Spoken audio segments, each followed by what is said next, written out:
Hi guys, 404 crew back. You see here we got undressed this S14 in the garage, in the 404 crew garage. You guys might think, it's like, why it's not at his house anymore? I thought it's not done. Technically it is done. And we haven't filmed many stuff for many reasons. But as you can see here, it actually made it to my house. It's been, what, maybe a good month? A good month that we have finished the car, technically. Main reasons why we didn't record like the first startup. We did record the first startup, but not on camera. But not on the main camera. Yeah. We just recorded on the a phone. Yeah. On the phone. I went live, but yeah, he went Facebook live. But I can't save that video. I might add that clip here, so you know.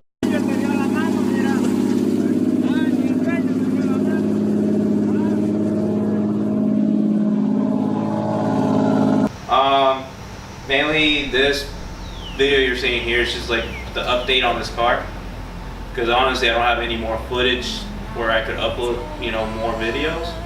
So this will be technically part 8, just to talk about the progress of the car.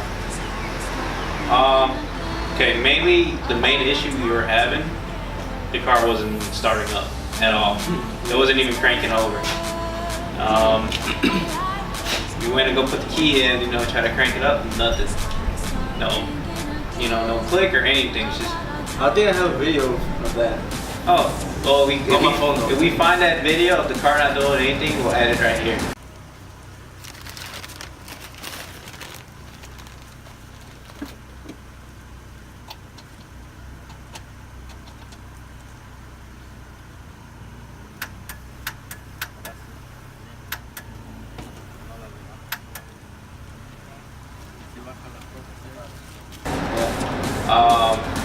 But yeah, we were stressing out because we were like, man, what's wrong with it? You know, all the connectors are plugged in from the wiring specialty, but we couldn't figure it out.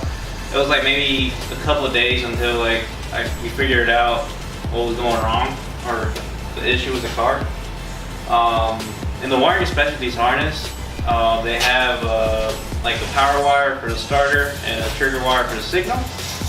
And apparently the main power wire for the starter, they made it a tad big too thin, so it wasn't carrying sufficient power to power up the starter. So mainly what I did was we got a 2-gauge wire and I made our own power source to the starter. Just give it a second, a few bikes going out. Record it.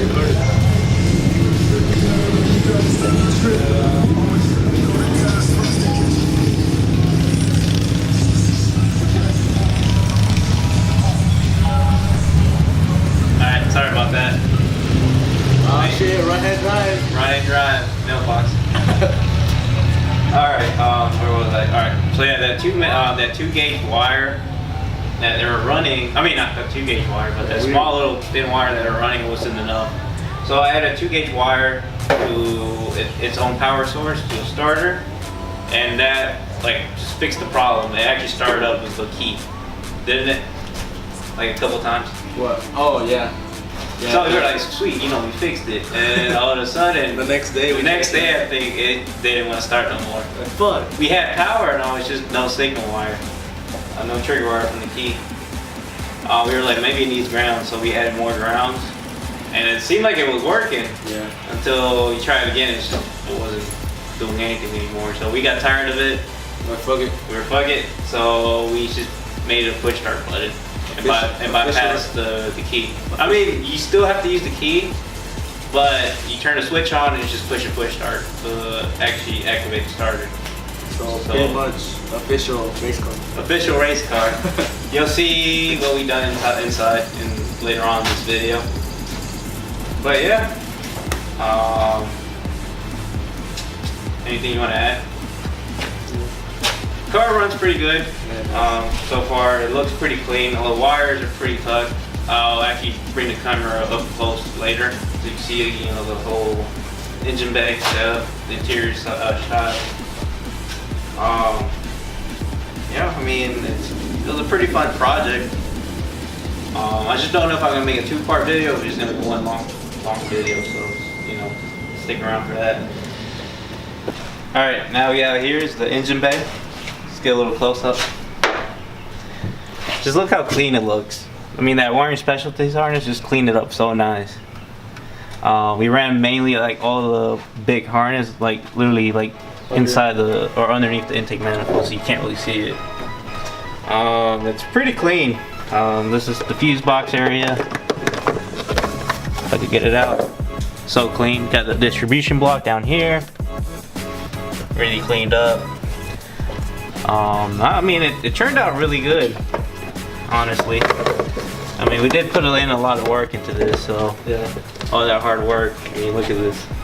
I mean, yeah, it's RB20, but it's an inline 6 turbocharged engine. Come on. Yeah, that's pretty. We'll have something up here. Oh yeah, stay tuned for that. Eventually, it's gonna end up going top mount turbo, big little single turbo, and a front-facing intake manifold plenum. Yeah, that's pretty much it for the engine. I don't know if there's anything else you want to add, Andres. Not really. My custom. Got that custom piping to the intake of the turbo. And the bracket. Oh yeah, this is the little bracket that Andres made. I didn't make it. Shout out to the mechanic at work. Yeah. Shout out to the mechanic at work. We were just running like a zip tie to the stock bracket, but that wasn't working out. It was just like losing up. I literally did try to do a burnout, and like the whole fucking it just popped off. I was like, no, I don't have any more gas. But luckily, I did it right from my house. So look at that, it's so clean.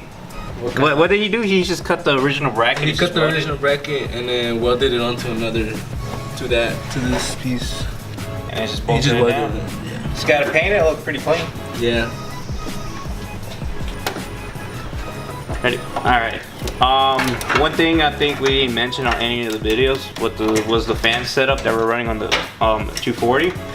We're running 12. I mean, I 14. think they're 14 inch. Okay, two 14-inch fans, but they're pusher fans because we didn't have any space to mount them right here, so we just decided to put them up here in front of the radiator, and it cools the engine out really nicely. It never overheats or anything. We were actually scared when we first, got it running and all that, and we were using the stock temperature sensor on the cluster because it kept saying it was overheating. It was always on the edge, so we never really drove it around the block. We were like, oh no.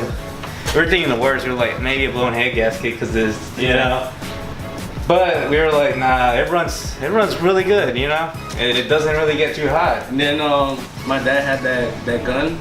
Oh yeah, gun. You had a little temperature gun. And the turbo side was like reading like the highest it read on the turbo side was like 208, like 210. Which is normal because that's exhaust gases. And then like up here, how much was it reading? Like less than 200.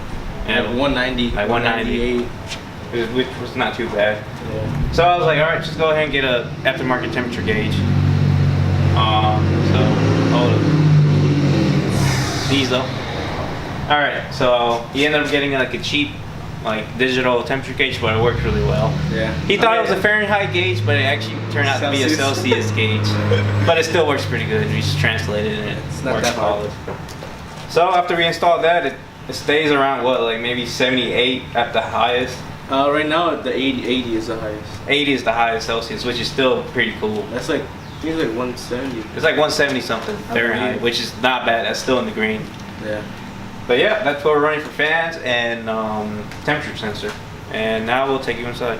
All right, here we're inside the 240. Here's the interior shot. You got his Rip Royal steering wheel, NRG quick release. Oh, About the blue. I mistakenly ordered that color. It was supposed to be black and gold, but when I opened the box, it was blue. I was like, what the fuck? That's his inner ricer calling him out. And he also got his steering wheel signed, but some drivers from filming the drift. There's Chelsea Denofa, James Dean, Peter, and Frederick Osbo. There you go. Custom wheel. Just keep hold up. treading. There we go. Interior wise, you got two gauges here. One's temperature gauge and one's a boost gauge. He also got one of those little custom double din backing plates where you can mount a double din stereo with two gauges angled to the driver, and two fan switches right here for the two pusher fans that we have in the front, and his main start button right here, the little button that we had to bypass from the key. But it works pretty well, and it looks pretty sick. It looks like a fucking race car. I mean, for interior, I think that's pretty much it, right? I mean, it's a clean, mostly clean S14 interior. I mean, compared to other 240s out there. I mean, he's got his NRG sticker, his mint sticker, his grip oil sticker. He's got that Brop sticker, like a Honda. Got the Hoonigan sticker, you know. And we got that 404 sticker in the side window, but, you know. You might want to work around, show that off. The only thing that doesn't work is sunroof and the driver's window. But it's okay. It's a race car. And last but not least is exhaust setup. It's a full 3-inch straight pipe all the way to the ISR 3-inch glass pipes, which is right here. And now we'll let you take a little sound of it. Go ahead and try to start it up.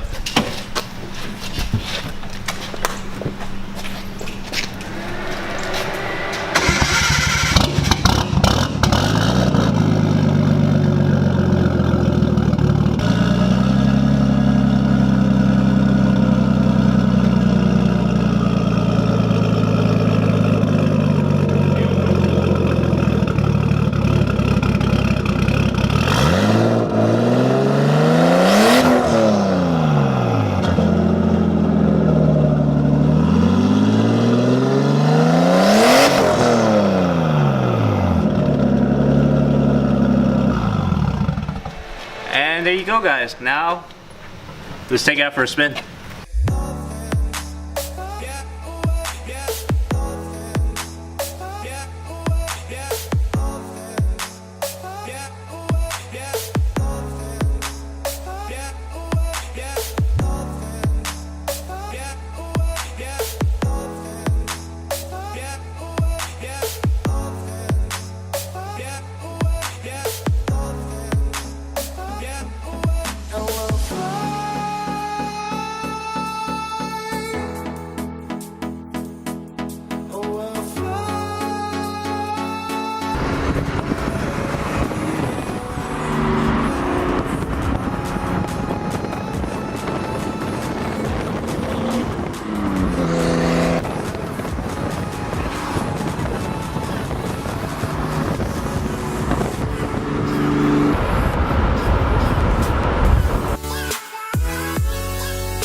What's there left to say?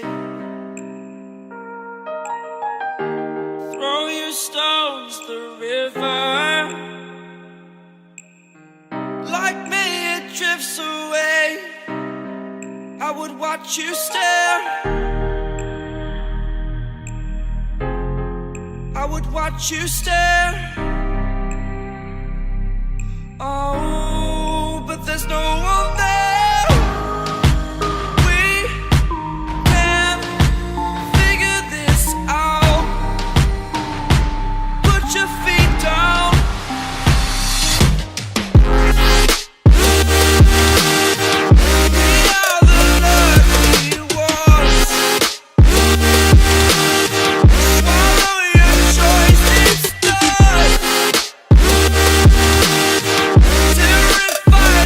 What's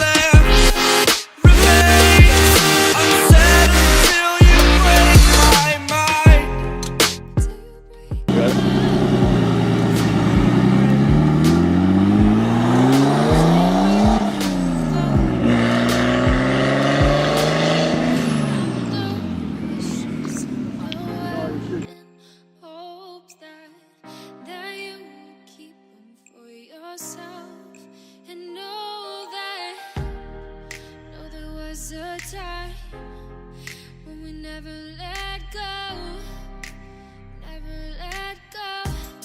Ooh, we never let go. And that's the wrap for the final video on the 240 RB20 swap build. I hope you guys like the series. If there's anything else you guys want to see, just comment below. Yeah, that's pretty much it. Everybody signing out.